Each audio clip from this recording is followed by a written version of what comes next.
So, good morning. I'm here to present this paper that it's based on a project we are currently doing in the Group of Construction Research and Innovation of the Politècnica de Catalunya. This paper was written by Katia Gaspar, Marta Gangolells, Miquel, Casals, me, and Pablo Pujadas. So, first of all, about the project. IAQ for Edu is a project that intends to find optimal ventilation strategies for balancing indoor air quality, comfort, and energy use in educational buildings. It's a project funded by the Spanish Research State Agency. You know, it's a fly nigga body. Funding of 132,000 euros with a total duration of 36 months, and it started September last year. So first of all, a bit of a background that it was what enabled the creation of this project.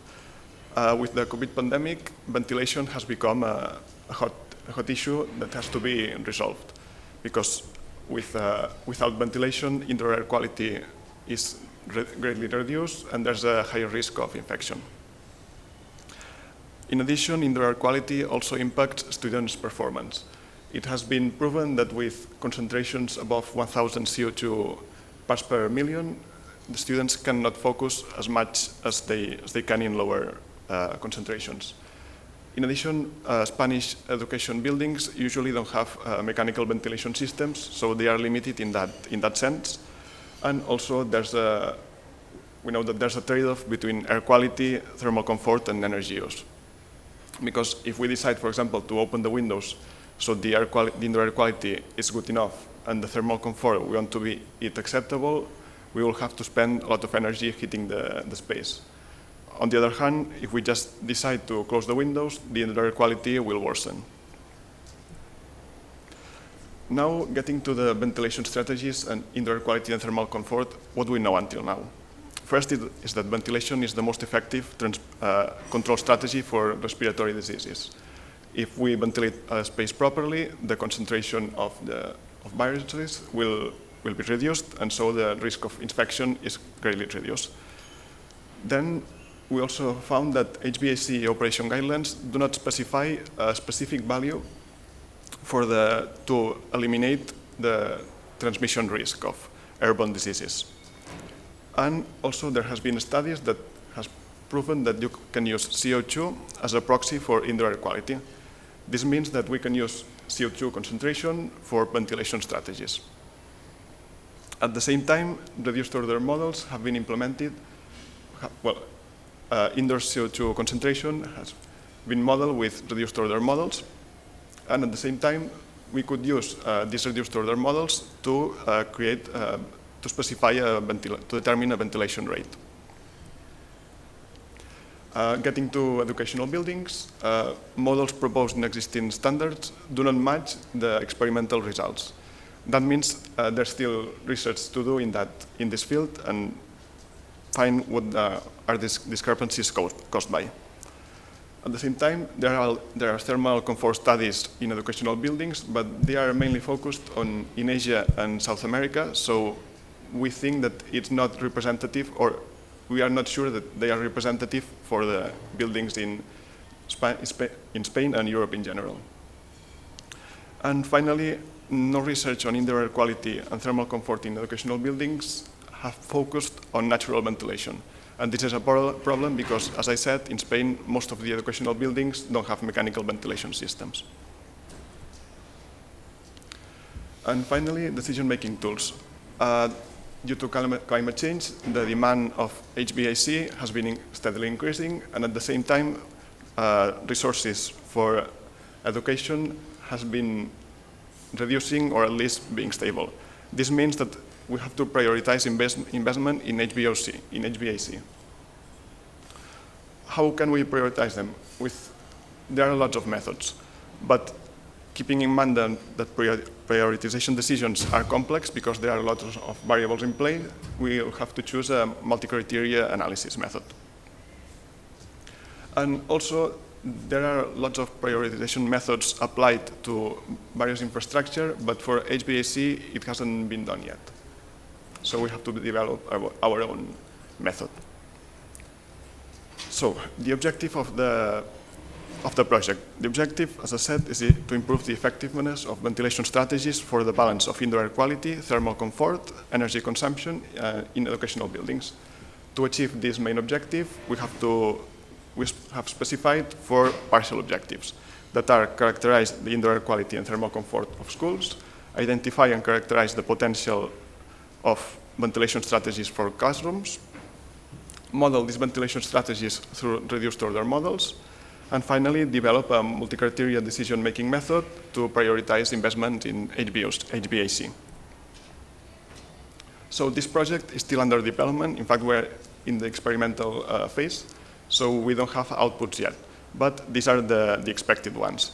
First of all, a CO2 monitoring protocol for classrooms. This is the one that has already been done because we needed to measure the indoor air quality, thermal comfort, and CO2 in classrooms. Then we'll identify a specific ventilation rate to prevent transmission of COVID and other airborne transmitted diseases. With this information, create an operating guide with optimal natural ventilation strategies.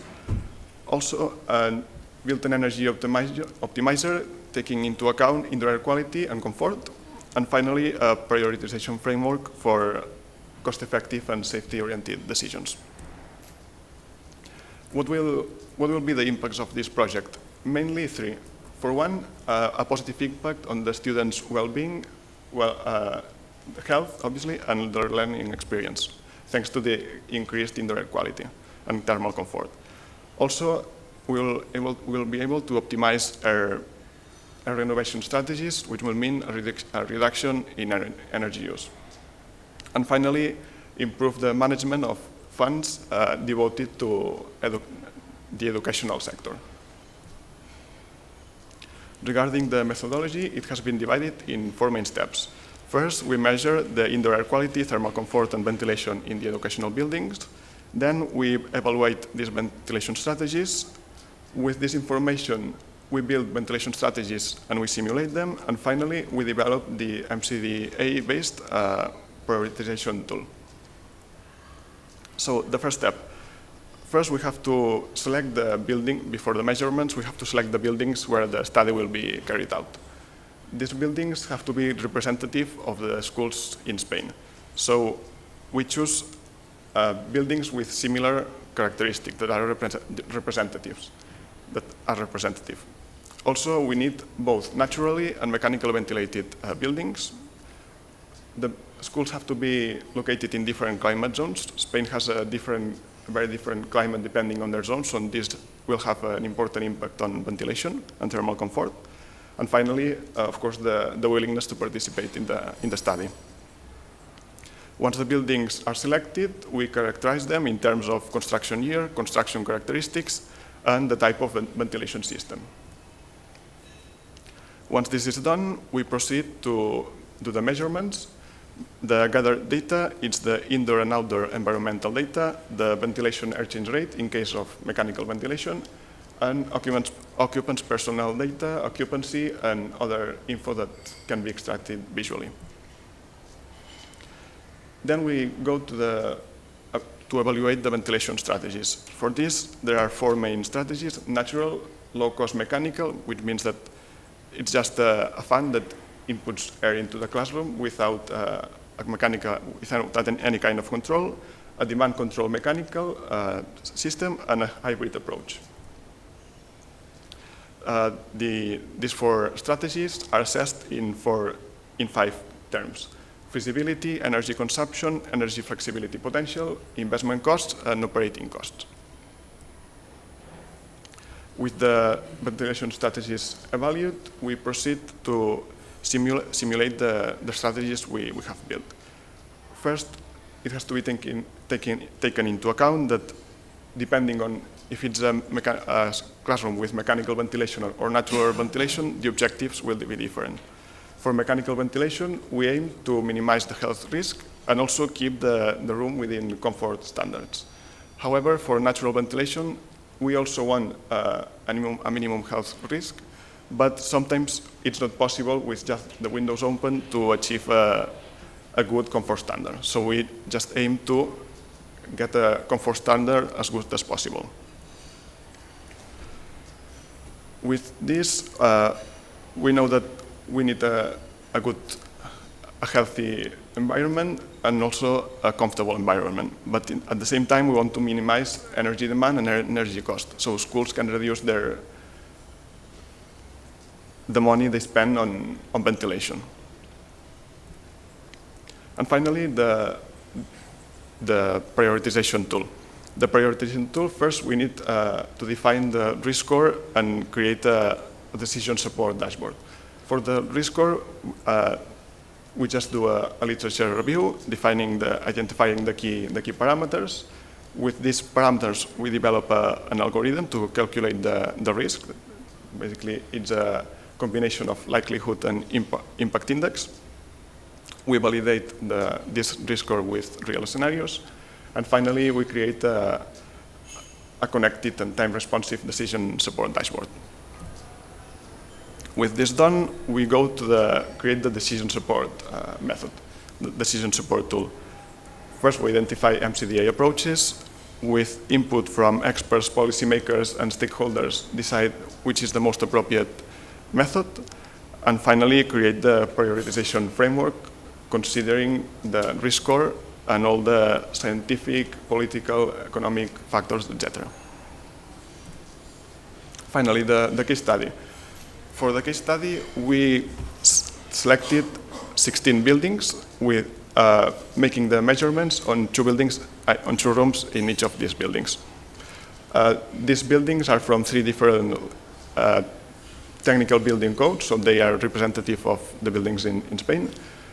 They comprehend 4 climate zones, and we spread the measurements in 3 periods of 4 weeks. 1 for heating, 1 for cooling, and 1 for no heating and cooling.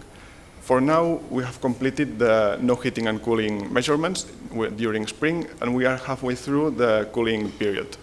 We'll finalize this in September. So the measurements basically are obtained with these 4 methods. With a thermal microclimate data logger, we measure indoor environmental data. With a portable weather station, the outdoor environmental data. An airflow hood barometer for the ventilation exchange rate in case of mechanical ventilation. And finally, with visual inspection, we determine the occupants data and the occupancy of the room. And to sum up, basically that the indoor air quality for Edu will improve the effectiveness of ventilation strategies in educational buildings, while at the same time maintaining a good thermal comfort and minimizing the energy use. It's currently under development. We don't have results yet. We are in the experimental campaign stage, but it's proceeding as expected. And just as a summary, 2 main outputs. With the optimal ventilation strategies, we create an operating guide, and with the investment prioritization tool, we can get this positive social and economic impact for the society. So that's all. Thank you for your attention, and now I'm glad to answer any questions you have. Thank you.